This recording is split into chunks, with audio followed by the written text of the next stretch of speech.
मला माहित नव्हते की ऍडव्हान्स शेती करणं इतकं महाग असेल. तर झालं असं की 2 आठवड्यांपूर्वी मी आणि माझे पप्पा आम्ही दोघं दापोलीच्या कृषी विद्यापीठात गेलेलो. तिथे गेल्यावर खूप ऍडव्हान्स शेतीच्या टेक्निक्स पाहिल्या आणि त्याच्यासोबतच तिकडच्या शिक्षकांशी बोलून आम्हाला असं समजलं की 250 स्क्वेअर मीटरच्या एरियामध्ये बांबू नेट हाऊस बांधायची कॉस्ट जवळपास 70 ते 90,000 रुपयांपर्यंत येईल.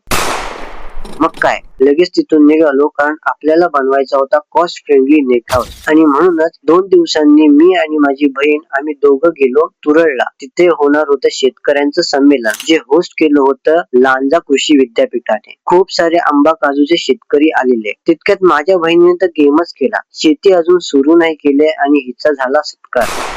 असो, सर्व लांजा कृषी विद्यापीठाच्या शिक्षकांकडून खूप चांगलं मार्गदर्शन मिळालं आणि कॉन्टॅक्ट सुद्धा मिळाले. ऍट द एंड भेटूया पुढच्या व्हिडिओमध्ये.